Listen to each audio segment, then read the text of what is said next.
Welcome to Museums and Change, and thank you for joining us today. Special thanks to Professor Alan Taylor for presenting today. This is the second of four sessions on America 250. All four sessions are designed to assist museums in thinking more clearly about the anniversary's meanings and programming possibilities. The need to reflect on our nation's history should be apparent to all. This is a moment when the federal government is promoting simplistic, inaccurate, and inauthentic narratives about America then and now. While Americans can differ in their interpretations of American history, our museums are under obligation to convey evidence-based, carefully researched, and accessible narratives, even if they provoke disagreement or controversy. A few housekeeping details. The session is being recorded. We will make a link available to the recording via the AAM open forum as soon as possible, probably tomorrow morning. Unless you are recognized to speak, please hit your mute button so we don't get noise pollution during the session. If you want or need captioning, please activate captions on your Zoom dashboard. If you want to share a question or comment, please use the raised hand signal to indicate your interest. You will go into a queue and I will recognize you as quickly as possible. Do feel free to use the chat function to make comments, pose questions, and enter citations of relevant literature. That way we can manage a second parallel conversation. If you want to be added to our email list to receive direct notices of future sessions, please enter your name and email address in the chat or write to me directly via email. I'll happily add you to our list for future notices. Our next session will convene on Lincoln's birthday, February 12th, when Jason Hansen, Chief Creative Officer of History Colorado, will talk about A250 programming. Please join us then. I'm speaking to you from Philadelphia, where I live on the ancestral lands of the Lenni Lenape, and where the Lenni Lenape still reside. I believe it is our responsibility to learn about the indigenous peoples who lived here before us and to share our knowledge with our colleagues, constituents, and clients. So, without further ado, we are going to follow a slightly different format than usual today. This will take the form of an interview. I will pose questions to Professor Taylor. If you want to follow up on a question, use the raised hand signal. We'll try to recognize you and let you jump right in. So, Alan, today Americans are contending with a number of nested crises and challenges made worse by deep political, cultural, and social differences. Why should we expend efforts to understand our past rather than stay focused on our present and future? Do you see continuities or relationships between past and present? Well, I'm a historian, so I think the past matters. And I think those of you who are involved in local historical societies and museums think so as well. And I think the case for the past is that we don't know who we are unless we know how we got here. So, and you mentioned the Lenni Lenape. Native peoples have, I think, a much clearer idea of how the past, the present, and the future are always connected. And that's the notion that we should hang on to. So, in particular, the American Revolution is a touchstone for almost all Americans when they are trying to explain to themselves and others who we are. We go back to the Revolution for guiding principles and for some inspirational leaders. And if we're more thorough, we also go back there to see the ways in which the revolution's work was not completed in that generation. So for all these reasons, I think that we cannot afford to let go of the past. There's a common expression now that something's history as if it is gone. And the history is not gone, it is ongoing, and we're in a relationship with it. In your generation of scholars, you're well known as, Um, yeah, I'll go open the back door. Hey, Haley, you're going to Bye. have to put yourself on mute. yeah. In your generation of scholars, you're well known as a skeptical revisionist historian. While advancing knowledge, you also seem to enjoy puncturing received narratives. For example, you begin your book, American Colonies, by asserting that America was established on two great tragedies: dispossession and decimation of the indigenous peoples and chattel slavery. Is it fair to say your books share a more jaundiced view of American history? Why is it important for Americans today to acknowledge these and other tragedies, especially in an anniversary year? Well, I like to think I'm a more complete historian. So it's not that I'm putting these tragic dimensions of history forward as the full story, but they are essential to telling a full story. So I think that in all of my books, they are about elements of hope, true human nobility that shines through at times, and is all the more noble because of what they're struggling against. And it is become for me inescapable that the United States' colonial past and ongoing through the 19th century is about conquering a continent, dispossessing its native peoples, subordinating them, confining them in reservations, and then trying to destroy their cultures. Those are not things I've made up. Those are facts.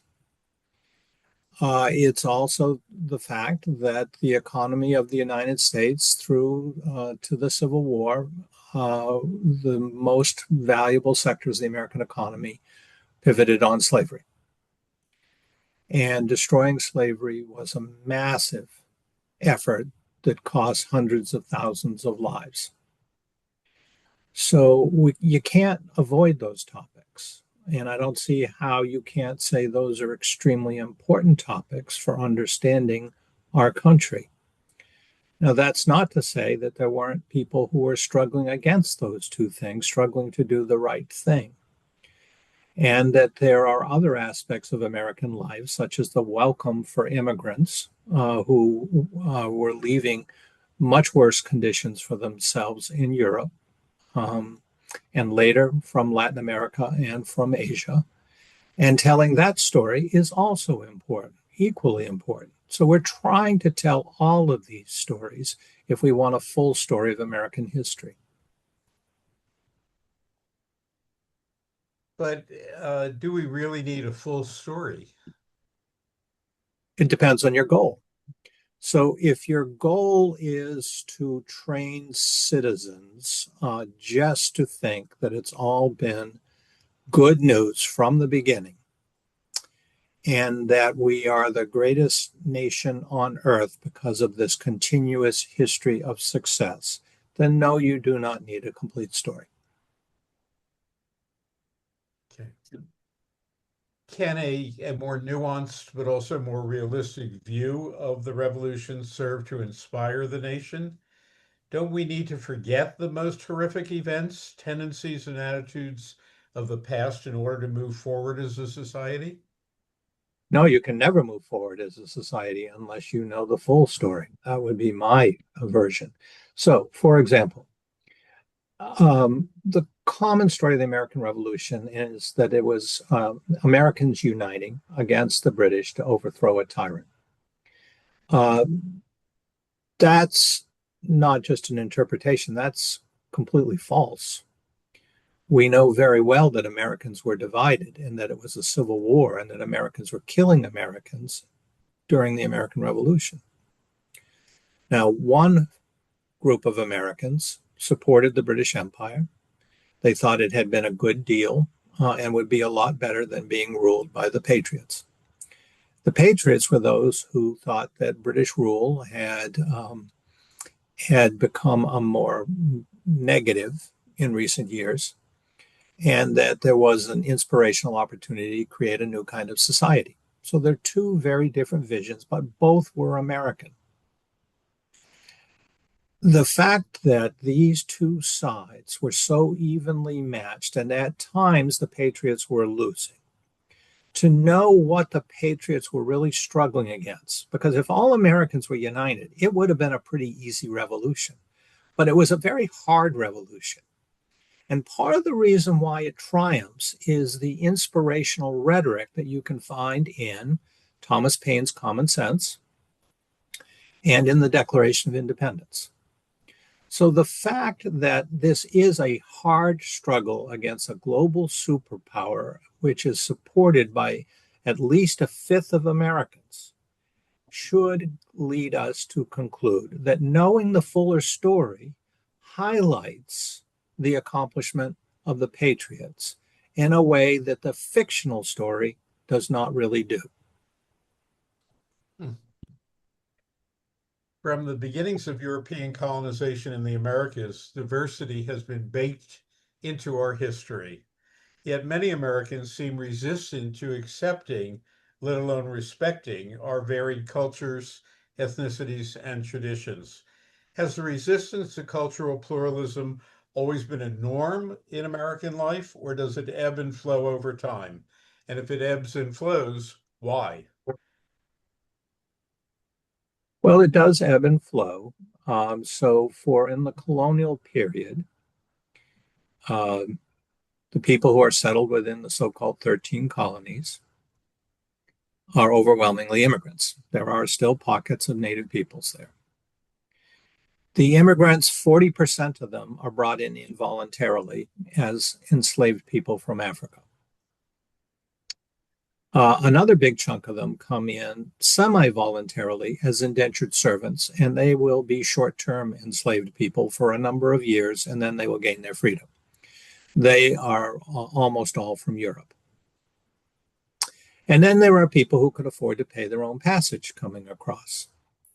Initially, if we initially means the 17th century, the 1600s, almost all of the voluntary people and indentured servants are coming from England. That changes dramatically in the 18th century. The number of English people who come over declines, and a much larger number of Scots and Scots-Irish and Germans come. So that the culture of the 13 colonies on the eve of the revolution is a multi-ethnic, multicultural one. There are dozens of African nations that are represented in this category that we call the African Americans. There are many different Europeans, primarily Northern Europeans. They do not all speak English.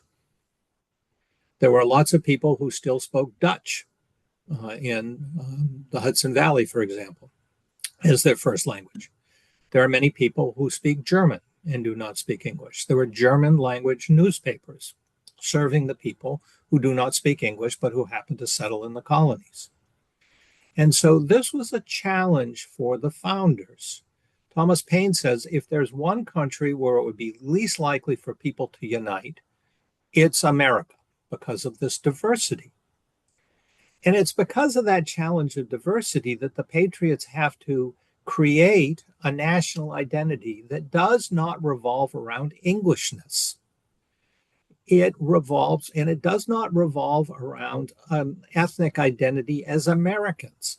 It revolves around a set of principles, of values, of aspirations that people can agree on. And if people agree on those values and aspirations, then they're Americans, no matter where they came from. And that's an extremely important accomplishment of the founders that is worth remembering. Could you mention some of those particular values that seem to you to be central to that identity? Well, the opening paragraph to the Declaration of Independence is the most famous paragraph, I would say, in human history. And it is essential to our understanding of who it is to be an American. To say that we hold these truths to be self evident, that all men are created equal and endowed by their Creator with certain inalienable rights, among which are life, liberty, and the pursuit of happiness. That's the essence of the values of the American Revolution on the patriot side. Now, those are extremely hard values to live up to assure equality of rights and opportunity to everyone is the goal of the American Revolution. And it's a goal that's been very tough to achieve over the generations of American history. Many of today's participants work in or with museums. How do you think that museums should approach America 250? Are there any museums that, in your opinion, do a good job of interpreting American history in general or the Revolution in particular? Well, the Museum of the American Revolution in Philadelphia is top notch and a real model for telling this story in a complex way and in an accessible way.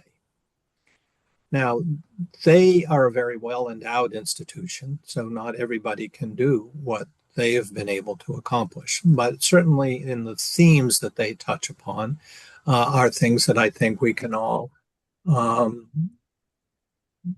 we can all aspire to try to do in our own ways. So that's a model. Now, many Americans, they're interested in how life has changed for ordinary people. What kind of objects did people use? How did they use them? And to be able to put these objects in a way that explains their meaningfulness for people. So not just, here's a spinning wheel, but who used this spinning wheel? What sorts of things were produced on the spinning wheel? What kind of cloth did people wear? What proportion of the cloth was imported versus cloth that is produced on spinning wheels and looms in American homes?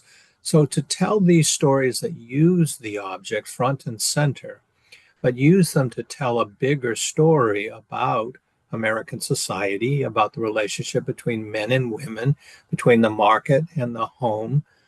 These are all great opportunities that museums are uniquely situated to achieve.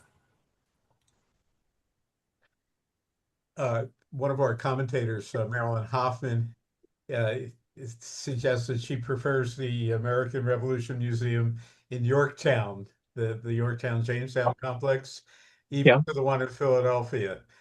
Okay. I assume this is a It's matter of, also a fine museum. I assume these become a matter of preference rather than of absolute values. Um, Historians work in a discipline based on continuous revision. Is this an approach that can be employed in all kinds of disciplines and museums, or is it limited to historical organizations such as history museums, historic houses, and historic sites? The museum world, after all, includes children's museums, science and technology centers, zoos, and arboreta and gardens.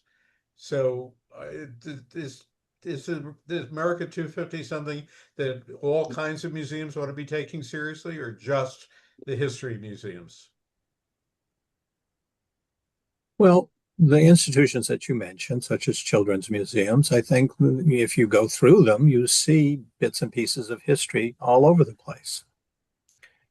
So when when we ask one another, who we are, people generally tell a story about their lives, about how they came to be who they consider themselves to be now. So we are storytelling people. All people are storytelling people. And their stories explain. And stories are inevitably historical. They're about change over time in creating something. So all museums are in the business of telling stories about change over time. The other thing that I would say is that a historian, and this is something that I think a lot of people don't really understand clearly. Some people think that historians are just the keepers of facts that are kept on shelves somewhere, and that we just go and we brush them off and we bring them out, and that it's that simple. Historians, I would say, as an alternative to that way of thinking, are interpreters. And we are interpreters between a culture that is no longer fully with us, but is still partially with us, and that's something from the past. And we are serving as interpreters between that past and a present that is always changing. It's always changing as new generations come along, as we have new Americans coming from other countries, as our technology and economy and political systems change. Americans are constantly changing, and we are changing faster than ever.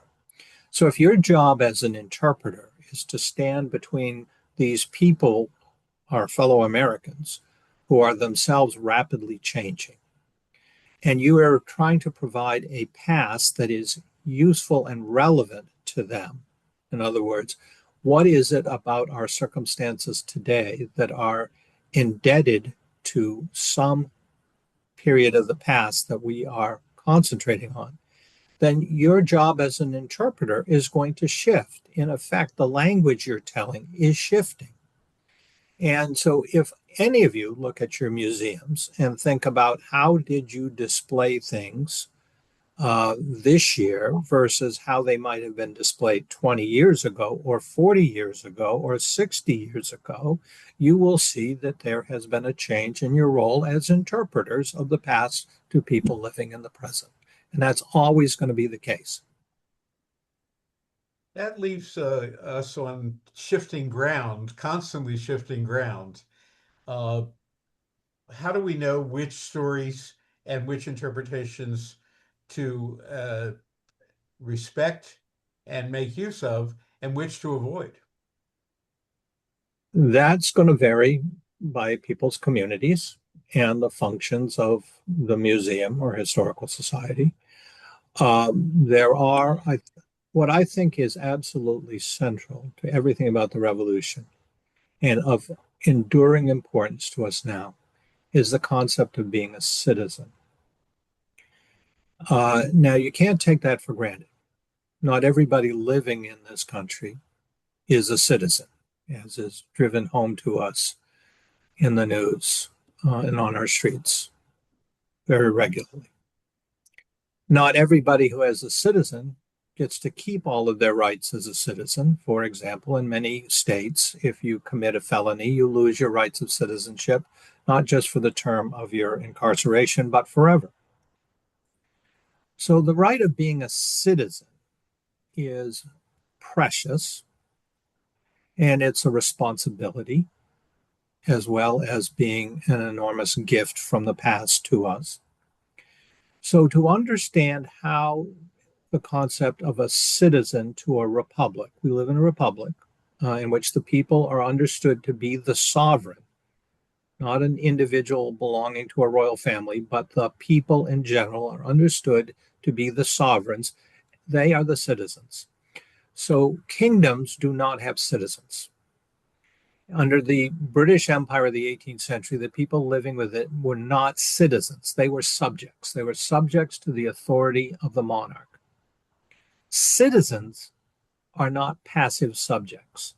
They are active citizens who are the sovereigns who are responsible for the well-being of the republic. If citizens do not fulfill their responsibilities, the republic will fail. The founders were very, very clear on that. There is the probable apocryphal story that after the writing of the Constitution, Benjamin Franklin is on the streets of Philadelphia and is asked, "What have you created there?" And he says, a republic, ma'am, if you can keep it. Okay. Now, it's probably literally not true, but symbolically, it is very true that that's how the founders thought, that they had created a republic. They were doing so as an act of great optimism. They did so with some considerable anxiety that the American people would not, in some future time, fulfill their responsibilities as citizens to elect the best leaders who would preserve the republic. And so, understanding the revolution as the period in which we created American citizens in a republic is always going to be important, I think, in any museum trying to explain the revolution. Thank you. Over your career, you've written two very different kinds of historical narratives. Two of your best-known books are sweeping works of synthesis. Two are micro-histories of particular locales. What are the advantages of each approach? And is either a better fit for America 250 or for museums seeking to engage their local communities? Well, I like doing both. I like alternating between doing both. I especially like the books that involve close archival research in particular places about particular people. So, for example, I did a book called William Cooperstown about Cooperstown, New York, and that meant going and finding a lot of correspondence and rare newspapers and diaries and travel accounts in very obscure places and putting together a story for the first time. And I loved it. I also, as you say, I do these grander scale books like American Colonies that you mentioned, or the book American Revolutions, which would be the most relevant for this topic, which is a sequel to American Colonies. It's about the American Revolution, and it is American Revolutions with an S on the end, with the point that the American Revolution was different things to different people. They're not all united with a common vision. Instead, they have sometimes compatible visions and sometimes clashing visions, as in the Loyalists who are not on board with the American Revolution of the Patriots. So I like doing both books. The big, the grander scheme books, I think, are starting points for people to try to understand the period on the large scale of all 13 of the new United States and of all the native peoples involved in the story as well, and of Canada, which is created as a largely English-speaking country because of the American Revolution, because of the refugees, the Loyalist refugees that moved there. So I think they're useful starting points, but a lot of your museums or historical societies are in local communities where people are especially interested in what happened there.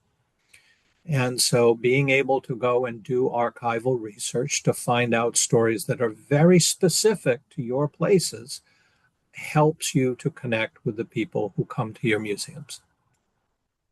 A lot of those local communities have a culture which is largely grounded in mythologies uh, about the people who founded those communities or the people who were prominent in those communities. Uh, and one of the traditional modes of historical discourse is, myth and reality. Do you feel that it's incumbent upon our history museums, and for that matter, other kinds of museums, to puncture the mythology or to at least put a more authentic interpretation side by side with the mythology? I would do the side by side approach, okay, for a couple of reasons. One is that mythic stories have power, and why do they have power? Why are people particularly attracted to certain stories? And because they have power and they're told over and over the years, they have an impact. And so understanding that impact is part of our job as historians. And by historians, I mean all of us engaged in trying to recover the past for the benefit of the present, including people who are at museums. So I would not discard myths, and I would not say that, the purpose of the museum or a history book is to say that these things don't matter. They do matter. I do think that if we find out that the facts do not fully support, or in some cases completely refute the myth, that needs to be made available at the same time. If people are presented with these two stories, one of which we consider mythic and one of which we think more well grounded in the evidence, they should be in a position to decide. And I think a lot of people find it interesting to consider the discrepancies. So I wouldn't deny people the opportunity to think for themselves about these myths and about how they developed and about why other evidence points in a different direction. Thank you. Uh, you have suggested that there is no single unifying narrative linking past and present in America, but that we have, because of the divisions in our country, the best we can do is to cope with our differences by seeking compromises, just as the founders had to. Uh, what should be our strategy during the America 250 celebrations? Should we stick to our guns and assert over and over that's not the way it was? Or should we lie low, keep quiet, and wait for this anniversary year to pass? Well, not the latter, but I'll push back a little bit on it. I would say that you're partially capturing what I'm saying, and I'm saying that the received story is simplistic of the Americans united because they were disgusted with British rule and they overthrew a tyrant and they wrote a constitution that is the best constitution ever, and we've lived happily ever after.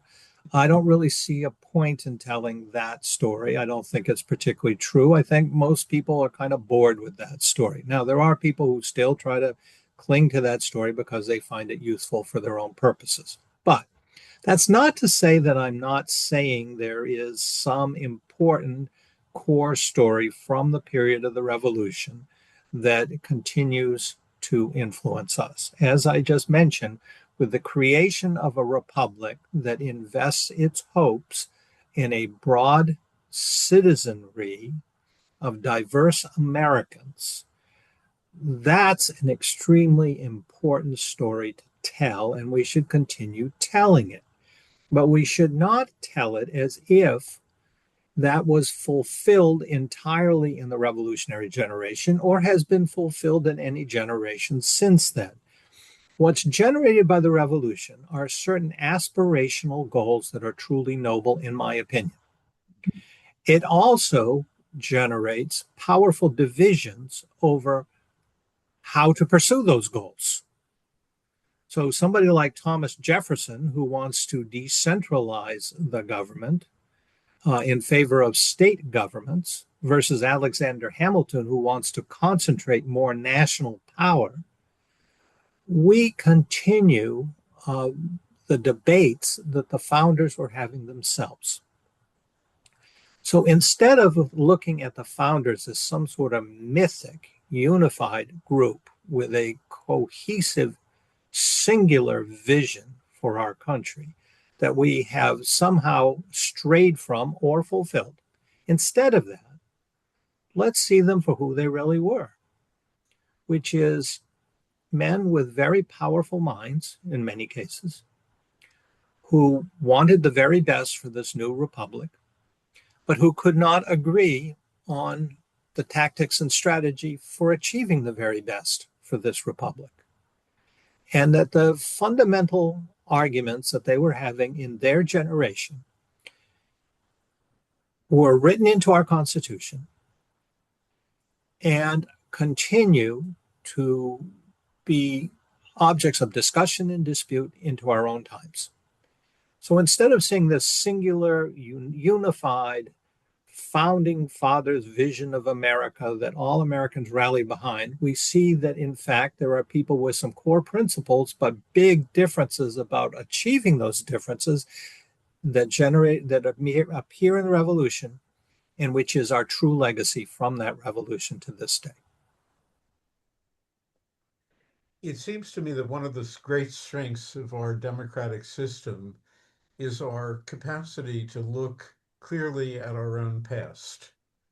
That is, it seems to me to be a great civic achievement to be able to do that. It Uh, is a hard thing to do, and there are many people, as you noted, who resist doing that. and yet we're living in a moment where governmental authorities at both state and national level are attempting to legislate the narrative that we tell, are certainly to our children in schools.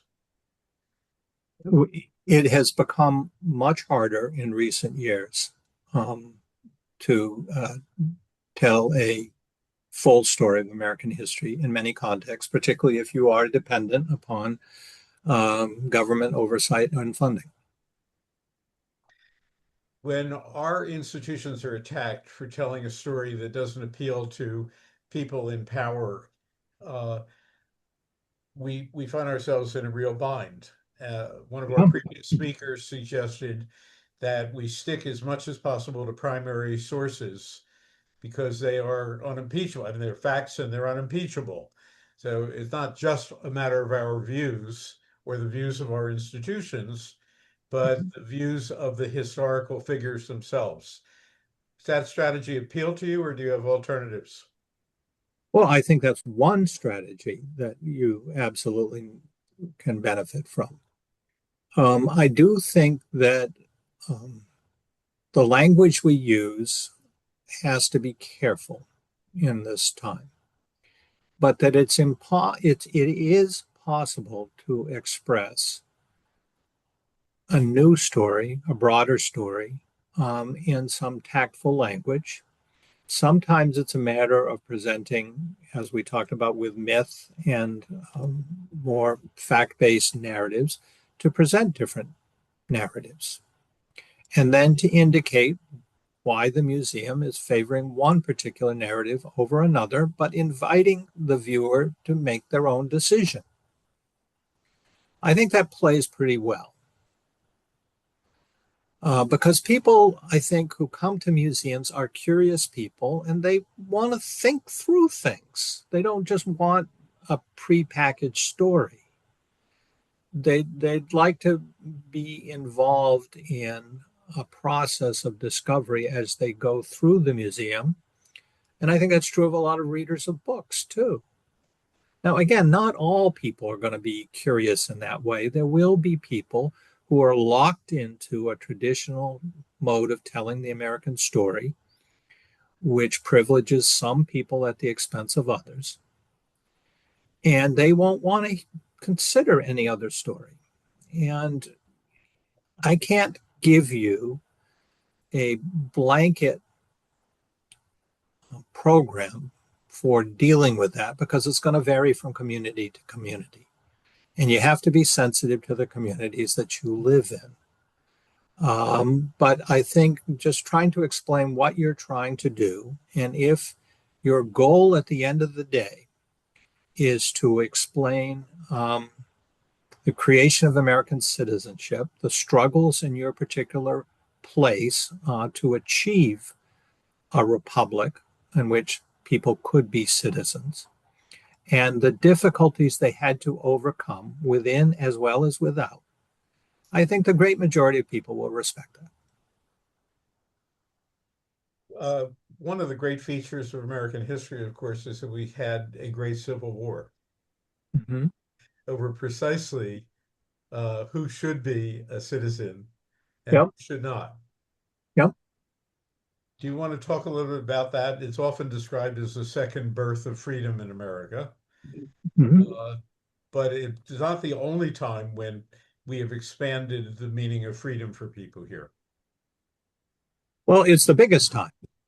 The four amendments that are written to the Constitution during and right after the Civil War are pretty fundamental to how we now think about the Constitution as a whole. So, a lot of the liberties that we take for granted are amendments to the Constitution. So, we have the Bill of Rights as the first set of amendments, and then we've got the four Civil War and post Civil War amendments. which basically create a national citizenship for the first time, because before that it was state citizenship. And so every state was mostly in the business of establishing what it meant to be a citizen within its boundaries. And then it just almost was like a confederation of these states was the United States. So these four Civil War amendments create a national citizenship and establish certain standards that all states are being held to in providing equal rights to the people living within their states. Now, have those amendments always been fulfilled? Obviously not, because Jim Crow came in the South and basically eviscerated the enforcement of those federal constitutional amendments. But the civil rights movement revived them. And if these amendments from the Civil War period had not existed, the struggle of the civil rights movement would have been far harder. Because the civil rights movement is basically, we just have to fulfill the Constitution as amended in the 1860s. So it is a broad expansion of American liberties, not just for former enslaved people, because the language expressed in these amendments is a universal language. So it's language that can be used, for example, for Asian American immigrants who come into the country, who for a long time were denied their civil rights after the Civil War. But it's these amendments that are useful for them in pursuing, if you're Chinese American or Japanese American, pursuing your rights as equal American citizens. It's not an easy road to fulfilling the promise of the original revolution or of these amendments, as we know from, for example, the incarceration of Japanese Americans during World War II. It's a constant struggle, but it's a struggle in which these core principles are revived over and over again by people who want to remain true to them. America 250 has already thrown up a couple of important, I guess, histories would be the right way, popular histories, accessible histories. One of them, of course, is Ken Burns's American Revolution series, on which you consulted. Uh, Mm-hmm. a second is Rick Atkinson's military history of the Mm-hmm. American Revolution, a vast trilogy of Mm-hmm. historical detail with fabulous novelistic technique, bringing Mm-hmm. the whole thing, the struggle to life in a very vivid fashion. And we learned last session about a national database of resources and of guides for the study of American history at the K through 12 level, history.org, uh, Mm-hmm. which has produced just a tremendous new set of materials for our use. Are there any other achievements that you know of that have come about because of the anniversary year? Well, you certainly highlighted those that are most conspicuous to me. There are museums that are engaged in special exhibits. I'm involved in consulting for the American Museum of the American Revolution in Philadelphia for an exhibition about the Loyalists that is going to go up in the course of this year. So that comes to mind because I've been involved with it. So I'll just stop there. Great. The floor is open. If anybody would care to throw questions, lob some grenades in here, happy to do so. Goodness. Are there questions in the chat that have come up? Uh,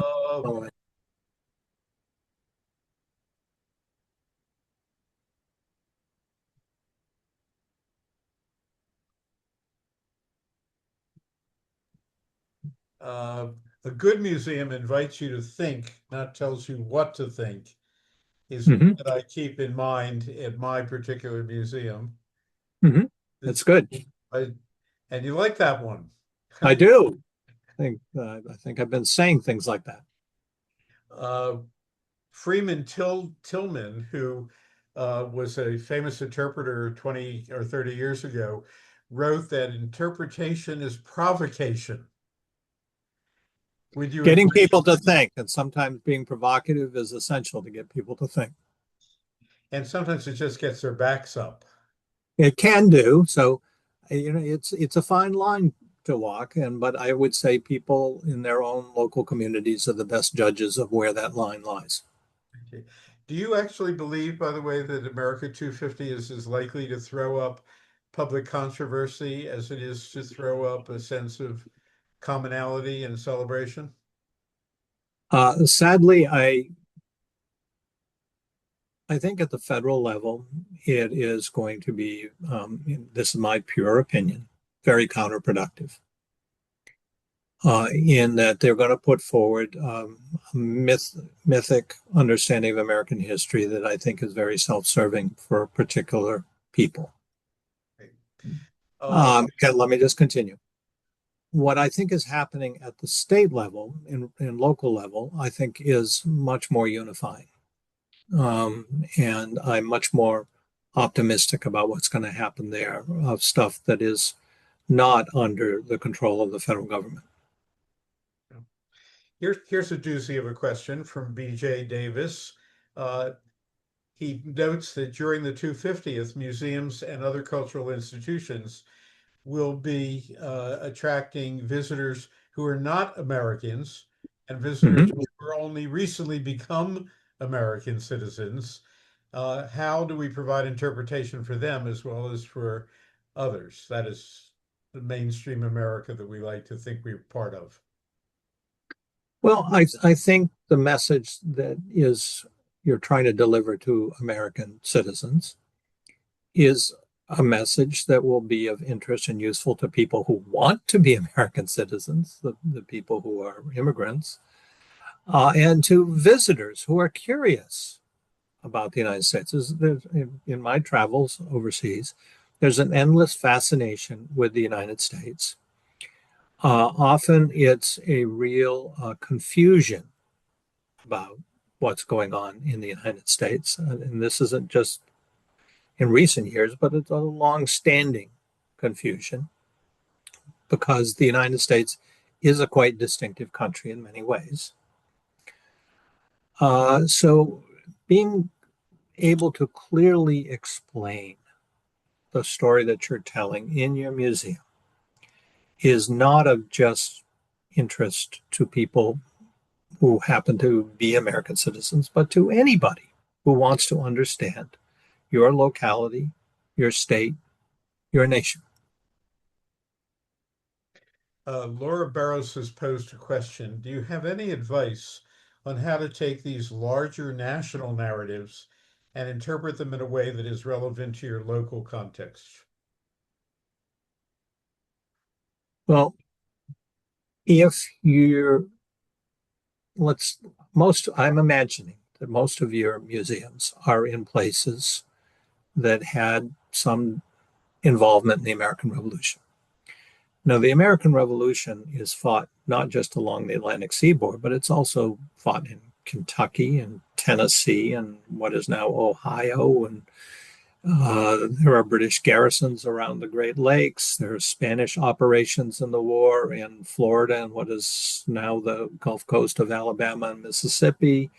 There are native peoples from as far away as what are now Minnesota that are brought into this conflict.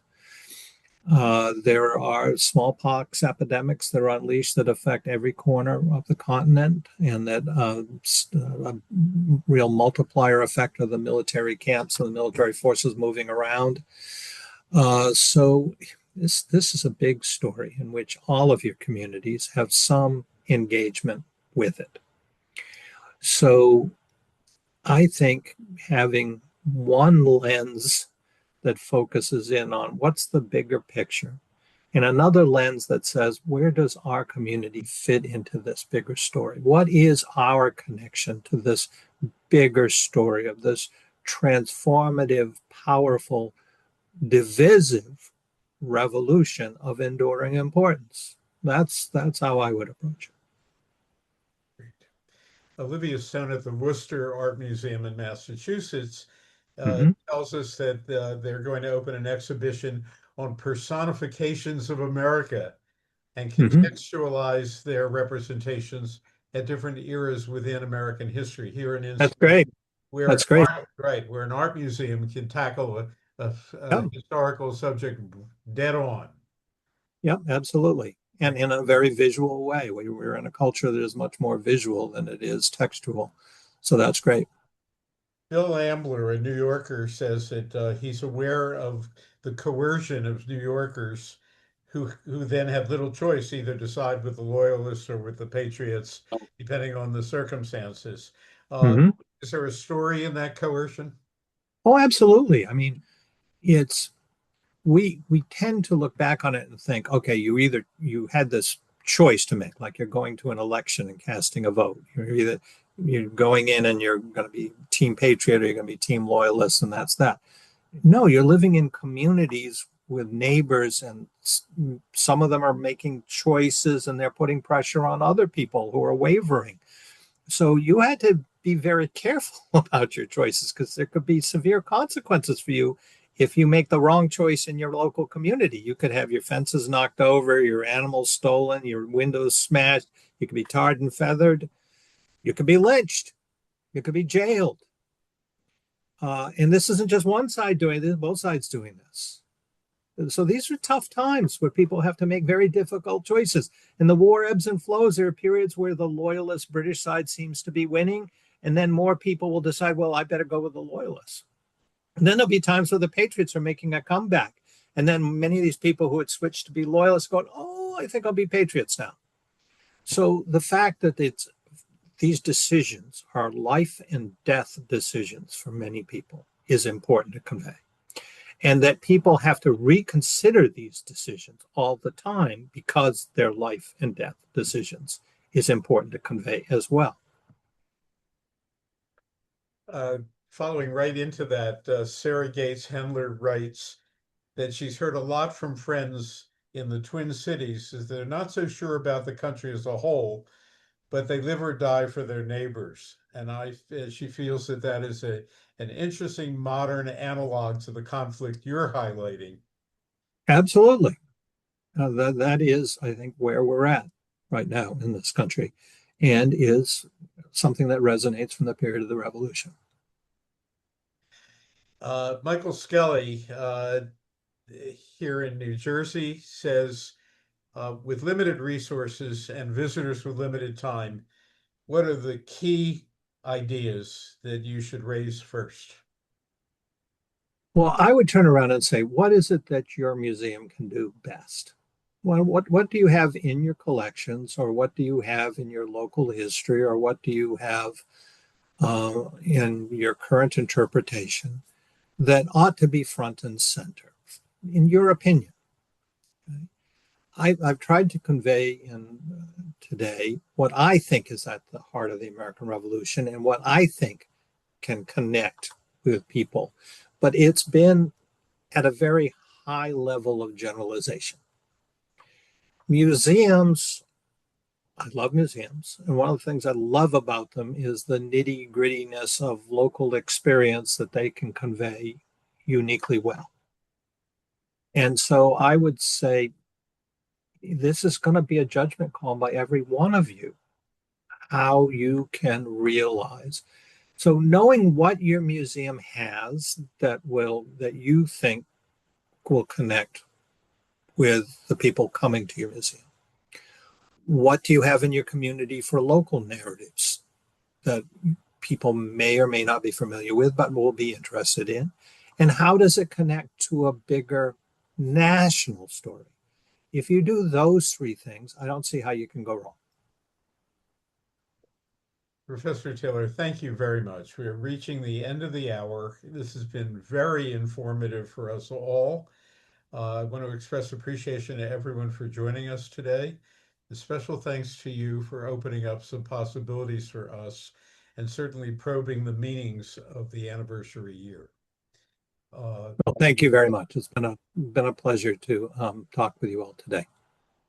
Thank you all, and we'll look forward to seeing you in 2 weeks when we reconvene to talk about programming for the 250th. I see a fair number of lovely farewell hands jumping out. Very nice. So we will sign off promptly. Take care and be well. Okay, you too. Bye now.